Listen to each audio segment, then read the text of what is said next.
أعوذ بالله من الشيطان الرجيم بسم الله الرحمن الرحيم وما محمد إلا رسول وجب حمد ربي العظيم على اتباع المصطفى الكريم وجب حمد ربي العظيم على اتباع المصطفى الكريم مصليا عليه كل دهر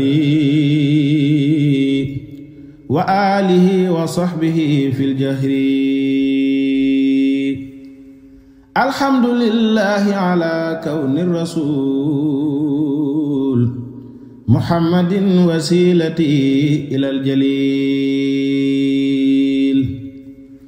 محمد صلى عليه ذو الجلال وآله وصحبه خير الرجال هذا مقاما لم يكن لغيره بل فاز كل فائق بخيره مقامه فوق المقامات العلا fekk ci jamono boobu université muy li ëpp ay gone ci àdduna bi te fa la gone yi jóge toll ci jàng toll ci defaru toll ñi war a yor réew meeg ñi war a dooni dara ñi war a defi lu nit xam foofa la ko tàmbali ku xool Hizbut Tarqiyyah rek doy na ci liggéeyam yi ab liggéeyam gone guy jàng am bac dem université nekk ci dëkk bël bu mel ni Ndakaaru mu fexe ba dootuñ sol yërey tubaab ñuy sol yërey wolof yëre yu gën a yiwee muy ay baylaat di soli kawas di jàng alquran ak xasaayid di nekk di dund sophisme defe naa ne foofu mu tàmbali loolu rek doyoon na ab liggéey ci liggéeyam ba ñu agsi fii tey ba xalifa général de Mouride bi sëñ Mountakha naan leen yéen armée sëñ Tuubaa ngeen ndax lu yoonu Mouride soxla wala ñu war ko def wala ñu bëgg ko def rek Hizbut Tarqiyyah mën na ko def donc teer defe naa ne royukaay lañ référence lañ ci seen ab doxin ak seenu liggéey ci adduna bi ba dem na au niveau national au niveau international foo fekk kër sëñ Tuubaa da nga fekk Hizbut Tarqiyyah ñuy tarxiya di tërbiye di dund tey li boole ko liggéey ak jàmm yàlla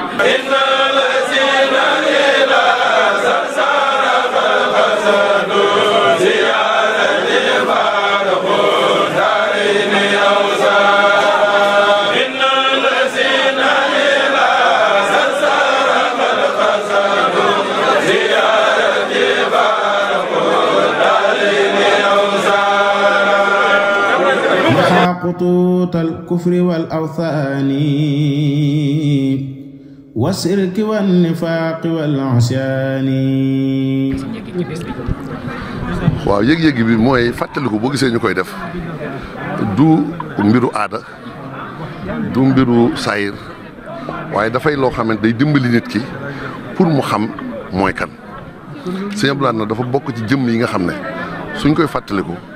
mboolem jikko yu rafet yi day teewaat sunu kanam gëm yàlla ragal yàlla bëgg yàlla wéetal yàlla bàyyee ko sa bopp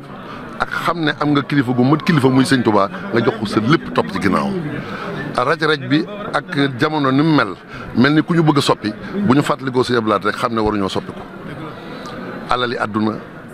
xumb yi cër yi ngi xëccoo lenn lu ci tem-temi ci ku yaakaar sëñ Tuubaa amut sëñ Tuubaa moom boo ko yaakaaree day doon dëgg ci yow da ngay ne ci dëgg bañ caa wéet daal di xam ne boo ca wéetee ak boo ca wéetul ak ñu wéttali la ñoo war a yem nekk ci dëgg rek am solo yii mooy Sëñ Abdou Lahad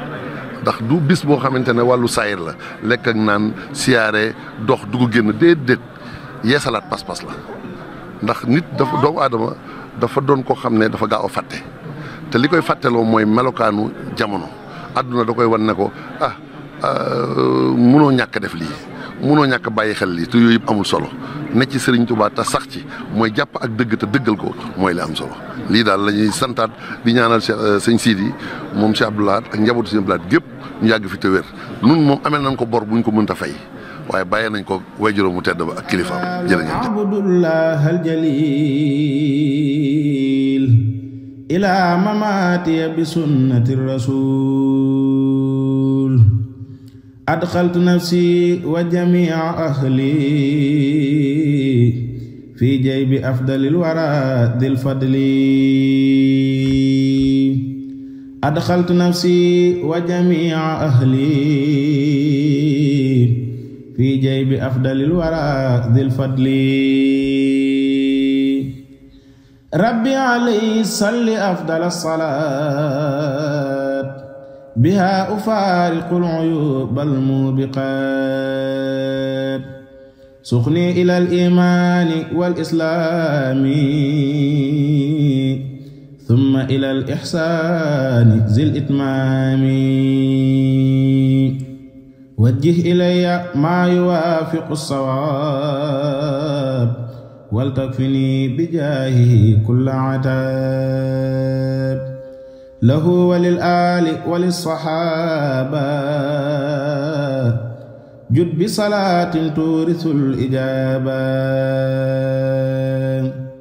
له وللآل وللصحابة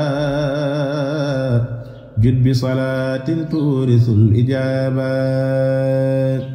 آمين يا رب العالمين.